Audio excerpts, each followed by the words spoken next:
Hi, welcome back to physics घर। मैं आपका वही पुराना साथी इंजीनियर बीवी सर। आज का जो हम लोगों का टॉपिक है वो भी डायरेक्शन से रिलेटेड न्यूमेरिकल ही है, लेकिन आज थोड़ा सा अलग है हम लोगों का। ठीक है, क्योंकि आज जो हम लोग क्वेश्चन देखने जा रहे हैं वो प्लेन पर बेस्ड है। किस पर बेस्ड है?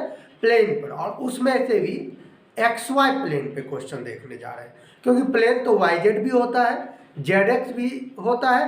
तो पहले जो हम लोग क्वेश्चन देखेंगे वो देखने जा रहे हैं एक्स वाई प्लेन पे रिलेटेड। ठीक है, तो इफ द वेक्टर, इसको नाम आप दे सकते हैं फॉर्म नंबर 2, फॉर्म नंबर 2 बोल सकते हैं।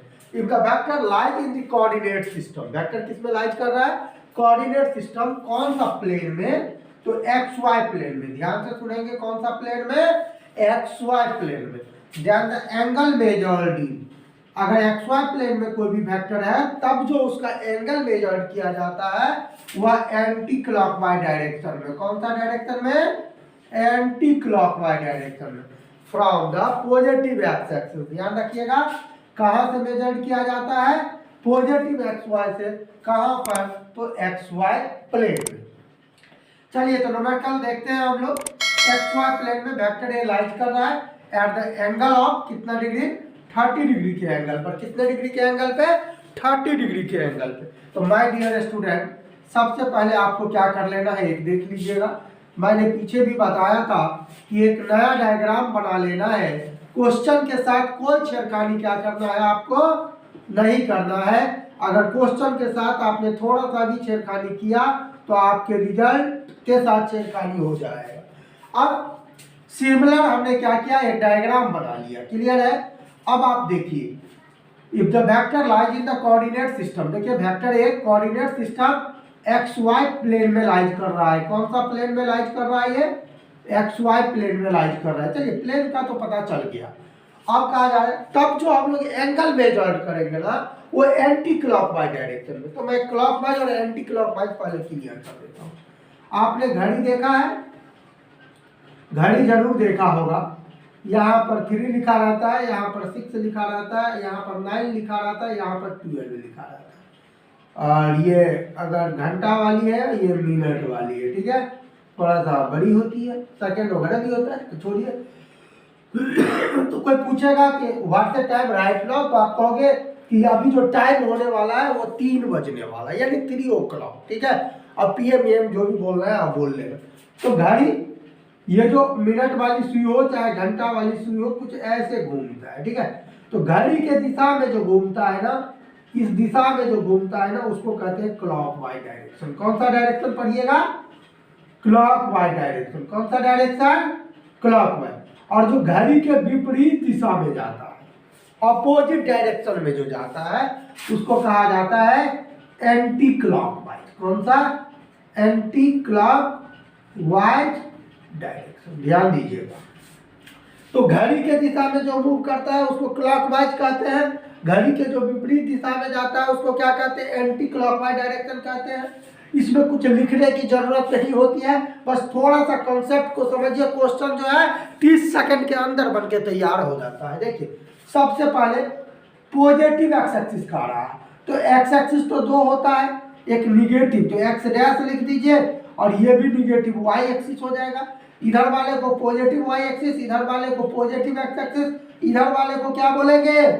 निगेटिव वाई एक्सिस, और इधर वाले को भी बोलेंगे निगेटिव एक्स। तो हमको चूज करना है पॉजिटिव एक्स एक्सिस। तो भाई साहब, पॉजिटिव एक्स एक्सिस तो यही वाला है। ठीक है, तो ये क्या हो गया? Positive x axis. और पॉजिटिव एक्स एक्सिस से किधर चलना है? एंटी क्लॉकवाइज में। तो ये तो नीचे क्लॉकवाइज हो जाएगा। कहां तक चलना है एंटी क्लॉकवाइज में? जहां तक हमारा गिवन वेक्टर है। क्लियर है? तो यही डायरेक्शन को कहते हैं एंटी क्लॉकवाइज। कौन सा clockwise? Anti clockwise direction. Clear है? तो इधर चल रहा है, तो इधर जब चले आपने पॉजिटिव एक्स एक्सिस से गिवन वेक्टर तक, जहां तक वेक्टर दिया हुआ है, तो कितना डिग्री का एंगल है? 30 डिग्री का। तो जैसे ही आप लिखोगे डायरेक्शन ऑफ वेक्टर ए बराबर, तो डायरेक्शन ऑफ वेक्टर ए बराबर कितना डिग्री हो जाएगा? 30 डिग्री हो जाएगा। यही लिखना है, सेम यही लिखना है। पॉजिटिव एक्स एक्सिस से गिवन वेक्टर तक का डायरेक्शन लिखना है। ठीक है, 30 डिग्री। थोड़ा सा मन को अगर कि सर यही लिखना है। तो थोड़ा सा और आप स्टैंडर्ड बना लो, 30 degree from positive x axis, हो गया। इससे ज्यादा लिखने की कोई जरूरत क्या है, नहीं है, ये काफी हो गया। इतना ही जो है सो आपको क्या करना था, लिखना ही था। चलिए समझ गए। अब हम लोग मूव करते हैं दूसरे क्वेश्चन की तरफ। Thank you. आप लोग अच्छे बच्चे हैं, समझदार बच्चे हैं, तो आप लोग को समझने में टाइम तो नहीं ही लगता होगा, नोट डाउन भी कर लिए होंगे। नेक्स्ट क्वेश्चन की तरफ हम लोग क्या करते हैं, मूव करते हैं, और जल्दी जल्दी हम लोग क्वेश्चन देख लेते हैं। क्वेश्चन नंबर 2, ये एक्स वाई प्लेन है। मान लिया जाए ये वाला, चाहे इधर वाला ले लीजिए भाई साहब, वेक्टर बी है और ये 40 डिग्री है। एक नया डायग्राम बना लीजिए, ज्यादा कुछ दिमाग नहीं लगाना है, थोड़ा रूल को बस याद कीजिए। क्लियर है? एक्स वाई 40 डिग्री, ये अगर पॉजिटिव एक्स एक्सिस है तो ये निगेटिव एक्स एक्सिस, और ये निगेटिव वाई एक्सिस हो गया। रूल में मैंने बताया है कि आपको क्या चूज करना है, पॉजिटिव एक्स एक्सिस चूज करना है। तो ये पॉजिटिव एक्स एक्सिस से किधर चलना है, एंटी क्लॉकवाइज डायरेक्शन में चलना है। कब तक चलना है, जब तक कि हमारा गिवन वेक्टर क्या हो जाए, मिल ना जाए। तो जिसका तलाश था वो तो मिल ही गया ना। हर आदमी तो कुछ ना कुछ तलाश के लिए ही काम करता है। जैसे एक स्टूडेंट किसके तलाश में रहता है, अच्छी जॉब के तलाश में रहता है, IITN बनने के लिए, डॉक्टर बनने की तलाश में वो रहता है हमेशा, IAS IPS बनने के लिए काम करता है। और कुछ लोग बन जाने के बाद या बन जाने से पहले भी आप समझ सकते हो कि XYZ के तलाश में भी रहता है। जिन गधों को कभी कुछ मिल नहीं पाता है, न ही XYZ मिलता है और न ही वो इंजीनियर डॉक्टर बन पाता है, यानी कि बाद में वो रोड छाप हो जाता है। क्लियर है? तो ये पॉजिटिव एक्स एक्सिस हो गया। पॉजिटिव एक्स एक्सिस से कहां तक चलना है, जहां तक गिवन वेक्टर दिया हुआ है। गिवन वेक्टर हमारा बी यहां तक है। अब पता कीजिए कितना डिग्री का एंगल हो गया, तो ये 90 डिग्री है। कितना डिग्री है ये, 90 डिग्री है। जरा ध्यान से सुनिएगा। और ये वाला टोटल ये भी 90 होता है। ये अगर 40 हो गया तो 90 माइनस 40 ये कितना डिग्री होगा, 50 डिग्री हो जाएगा। तो टोटल एंगल कितना डिग्री हुआ। जैसे आपको डायरेक्शन लिखना हो तो डायरेक्शन ऑफ वेक्टर बी बराबर 90 डिग्री प्लस 50 डिग्री, यानी 140 डिग्री। कहां से आप लिख सकते हो, from the positive x axis. कहां से, from the positive x axis से। क्लियर हो गया? क्वेश्चन नंबर 3, मैं ईच एंड एवरी प्लेन में लेकर के क्वेश्चन को बनाने का मैं कोशिश कर रहा हूं। अगर ये 55 डिग्री हो गया, ये x है और ये y है। क्लियर है? अब देखिए ये वेक्टर c है, एक नया डायग्राम बना लीजिए, क्वेश्चन तो अपने आप बन जाएगा। ये x डैश, ये y डैश, ये वेक्टर c है, ये वाला हो जाएगा कितना, 55 डिग्री। अब आपको कौन सा एक्सिस चूज करना है, पॉजिटिव एक्स एक्सिस चूज कर लीजिए। पॉजिटिव एक्स एक्सिस से किधर चलना है, एंटी क्लॉकवाइज में। किधर चलना है, एंटी क्लॉकवाइज। कितना डिग्री, 90 डिग्री। इधर देख लो, इधर भी 90 डिग्री और ये 55 डिग्री है। तो जैसे आप डायरेक्शन लिखोगे, डायरेक्शन ऑफ वेक्टर सी बराबर, तो क्या हो जाएगा, 55 degree from the positive X. Plane वगैरह नहीं लिख रहा है। क्लियर है?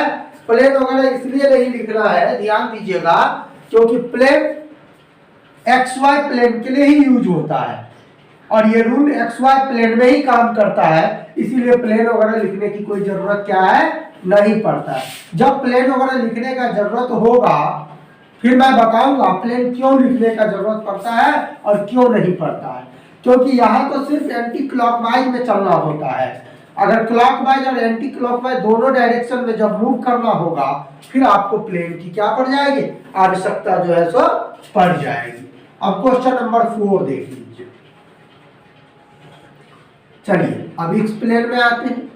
ये मान के चलिए कि वेक्टर डी है, क्लियर है, और ये 45 डिग्री इधर से है, ये एक्स है और ये वाला क्या है, वाई है। ध्यान दीजिएगा, एक नया डायग्राम मैं बना रहा हूं, ये एक्स, ये वाई, ये एक्स डैश, ये Y dash, how much vector D making a angle of 45 degree, how much degree, 45 degree. अब आपको पॉजिटिव एक्स एक्सिस चूज करना है और पॉजिटिव एक्स एक्सिस से किधर चलना है, एंटी क्लॉकवाइज डायरेक्शन में चलना है। कब तक चलना है, जब तक कि गिवन वेक्टर न मिल जाए। ये कितना डिग्री 90, ये भी 90, ये भी 90, और भाई साहब ये तो 90 होता है लेकिन इधर 45 है, तो ये भी कितना 45। क्लियर है, तो आप लिखिए डायरेक्शन ऑफ वेक्टर डी बराबर 90 डिग्री प्लस 90, ये वाला 90, ये भी 90, ये भी 90, 90 डिग्री और प्लस कितना, हाउ मच 45। तो ये कितना हो जाएगा, 9×27 270 और प्लस 45। अब आप लिख लो 5 के 5 5 7 4 11 के 1 315 डिग्री। कितना डिग्री हो गया, 315 डिग्री। कहां से लिखोगे, from the positive x axis. Clear है, तो माय डियर स्टूडेंट आज के लिए इतना ही, थैंक यू। फिर मिलते हैं अगले क्लास में, तब तक आप लोग मन लगा करके पढ़ते रहिए।